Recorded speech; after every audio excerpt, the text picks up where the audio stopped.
You need to move out, my mom announced, mid-bite of the Christmas turkey. The words didn't land like a bomb. A bomb makes a noise. A bomb has a shock wave. This was different. This was a sniper shot. Silent, precise, and intended to kill instantly. I froze. My hand, holding the fork, didn't tremble. I wouldn't give them that satisfaction.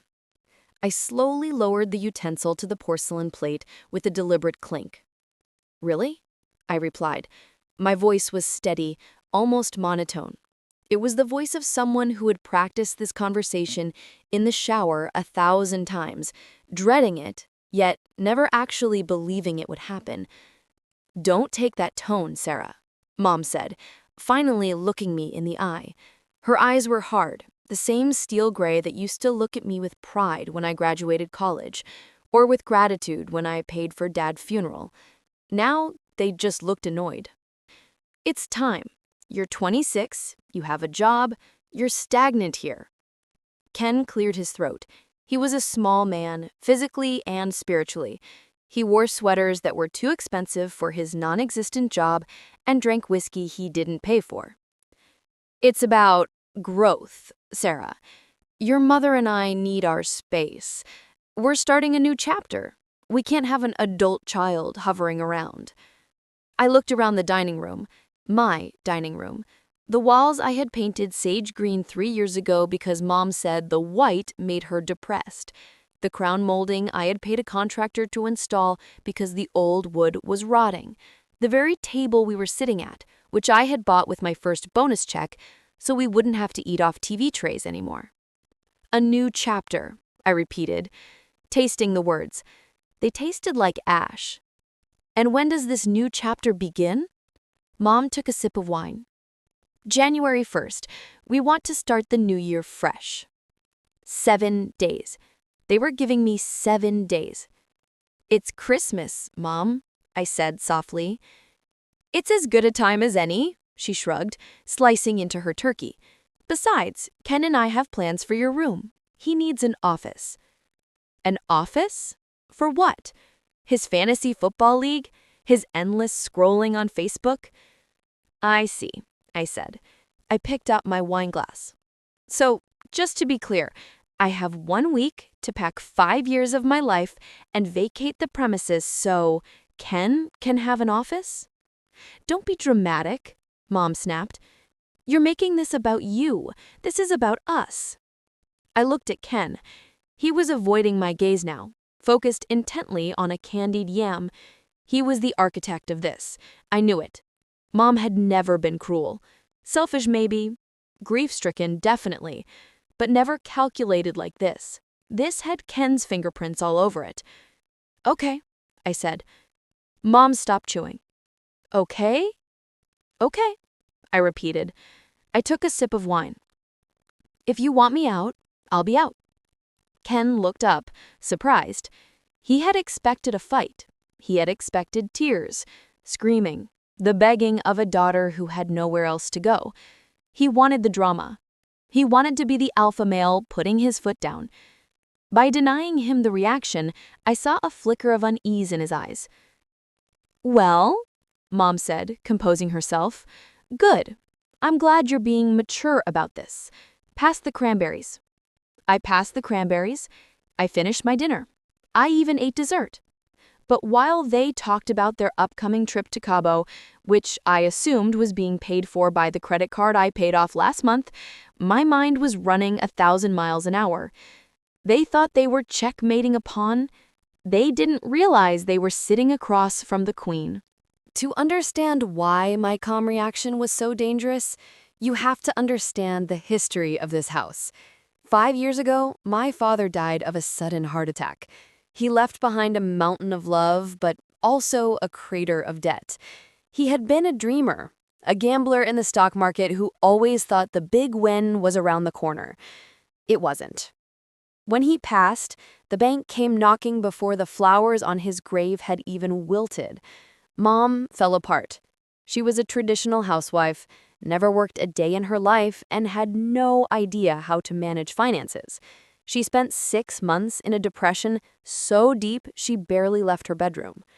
I was 21, fresh out of college, with a degree in finance and a job offer in the city.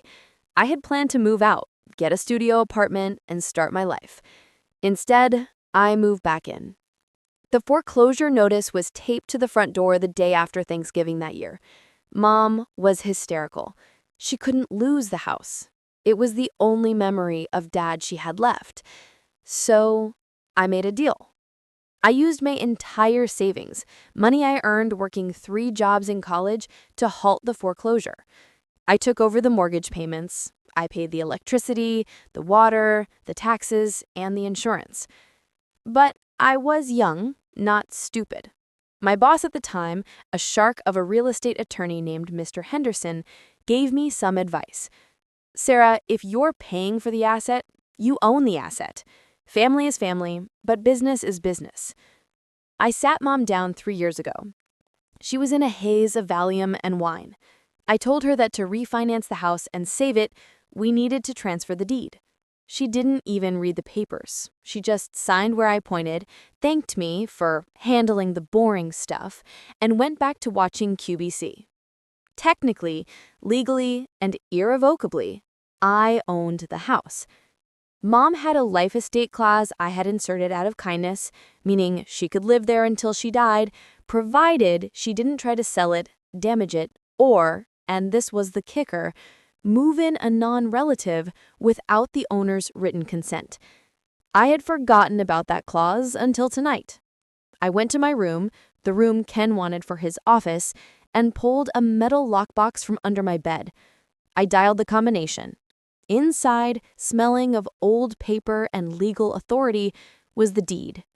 Sarah Elizabeth Miller, sole owner. I traced my name with my finger. Mom had forgotten, or maybe she just assumed that because she was Mom, the laws of property didn't apply to her.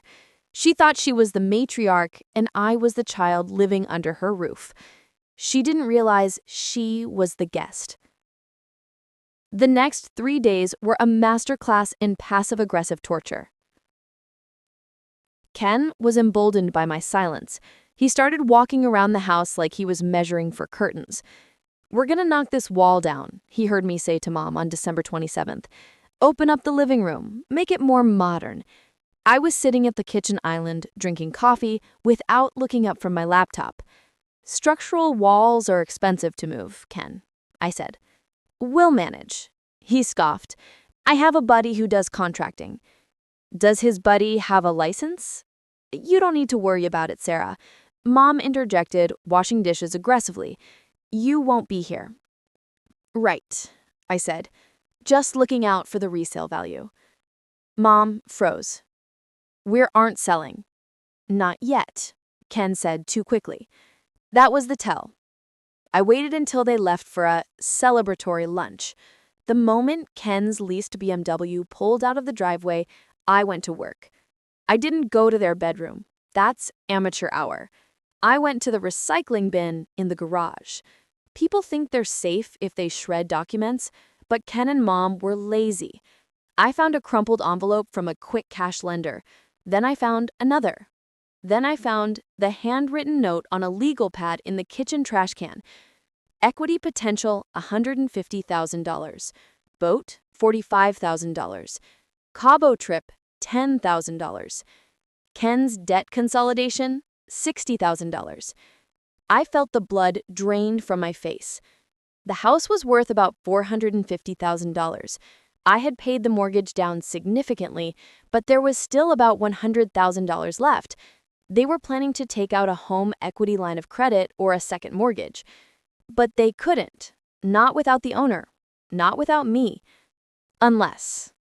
I ran upstairs to my room and logged into the county clerk's online portal. I checked the recent filings. Nothing yet. But then I checked my credit report.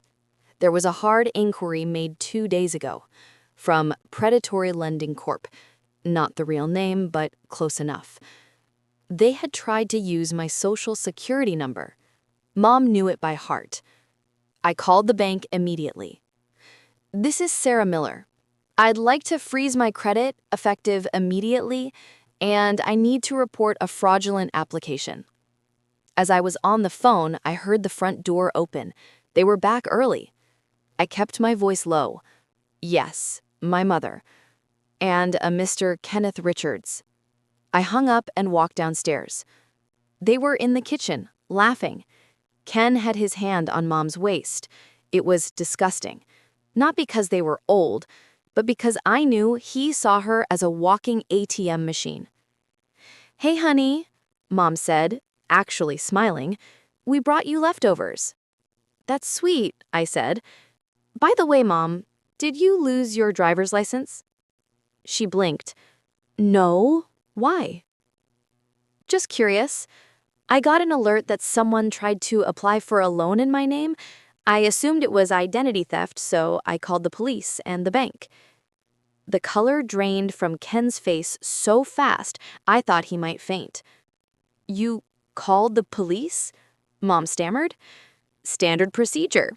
Identity theft is a felony, especially if it involves wire fraud. But don't worry, if it wasn't you guys, you have nothing to fear." The silence in the kitchen was heavy enough to crush a diamond.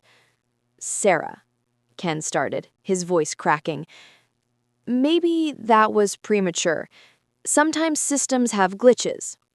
"No glitch," I smiled. "I spoke to the fraud department. They have the IP address of the computer used. It came from this house." Mom dropped her purse. You would think that would stop them. You would think the threat of a felony charge would make them back down, apologize, and beg for mercy. But narcissists don't de-escalate. They double down. That night I heard them arguing, harsh whispers through the wall. "She knows," Ken hissed. "She's bluffing," Mom replied. "She's just trying to scare us. She's jealous, Ken. She's always been jealous of my happiness." "We need her out now," Ken said. "If she's here, she can block the appraisal. We can't get the loan without the appraisal." "I'll handle it," Mom said. The next morning, December 29th, I woke up to the sound of tape ripping. I walked out of my room to find boxes stacked in the hallway. My boxes. Mom was inside my room, pulling clothes off hangers. "What are you doing?" I asked, leaning against the doorframe. "Helping," she said, not looking at me. "Since you're dragging your feet. Ken has a friend with a truck coming tomorrow. You need to be ready." "Tomorrow? You said the 1st. "Plans changed," she said coldly. "The energy in this house is too negative. We need you gone so we can heal." "Heal?" I laughed. It was a dark, dry sound. "You mean steal?" Mom spun around, throwing a hanger on the bed. "How dare you? After everything I've done for you, I let you live here rent-free?" "Rent-free?" I stepped into the room. The air shifted. "Mom, I pay the mortgage. I pay the electric. I pay the water. I bought the food you ate last night. I bought the car you drive." "That's what children do," she screamed. "It's called respect. But now you're trying to sabotage my future because you're a bitter, lonely little girl." There it was, the truth. She didn't see me as her savior. She saw me as her servant. And now that she had a new master in Ken, the servant was inconvenient. "Get out of my room," I said quietly. "It's my house," she shrieked. "Is it? Get out. Get out now. I don't want to see your face." She started throwing my clothes into a box, weeping hysterically. It was a performance. She was performing for Ken, who I saw lurking in the hallway, looking pleased. I grabbed her wrist. Gently, but firmly. "Stop." She looked at me, shocked by the physical contact. "I'll leave. I'll be gone by noon tomorrow." She yanked her arm back. "Good. Leave the keys on the counter." I spent the rest of the day packing, but I wasn't just packing clothes. I was packing evidence. I took photos of the condition of the house. I made copies of the utility bills. I recorded a video walking through every room. I called my friend Jessica, who owned a moving van. "You okay?" Jessica asked when she arrived. "I'm fantastic." And I meant it, because the countdown had begun. I moved into a long-term Airbnb 3 towns over. It was quiet, it was peaceful. I didn't block their numbers. I wanted to see the panic set in. It started on January 2nd. Missed call, Mom, 3. Text from Mom. Where is the login for the electric bill? The power is out. I didn't reply. I had canceled the electric service in my name the moment I drove away. January 4th. Missed call, Ken. Text from Ken. Sarah, we need to talk. There's a guy here saying he's here for an appraisal, but he says the owner isn't present. Call your mother. I smiled and took a sip of tea. The appraiser couldn't enter without the owner, and since they weren't the owners, they were stuck. January 5th, the big one. My phone rang. It was Mr. Henderson, my old boss and current lawyer. It's done. The eviction notice has been served. The sheriff is scheduled for tomorrow at 10 a.m. Thanks, Jim. Do they know it's coming? No. I filed it as an emergency removal due to unauthorized occupants and attempted fraud. Since you have the police report regarding the identity theft loan application, the judge signed off immediately. Perfect. I decided to attend the eviction. I wanted to see it. Call it petty, call it cruel, but after the Christmas turkey incident, I felt I was owed a front row seat. I pulled up to the house at 9:55 a.m. There were 2 sheriff's cruisers in the driveway. Ken's BMW was there. I walked up the driveway just as the front door opened. A sheriff's deputy was standing there, hand on his belt. Mom was in her bathrobe, looking disheveled and confused. Ken was behind her, shirtless, yelling. "This is a mistake! We live here!" Ken was shouting. "Sir, unless you can produce a lease or a deed with your name on it, you are trespassing," the deputy said. "My girlfriend owns this house," Ken pointed at Mom. The deputy looked at his clipboard. According to the county records and the deed provided, the owner is Sarah Elizabeth Miller, and Miss Miller has filed a restraining order and an eviction notice. Mom went pale.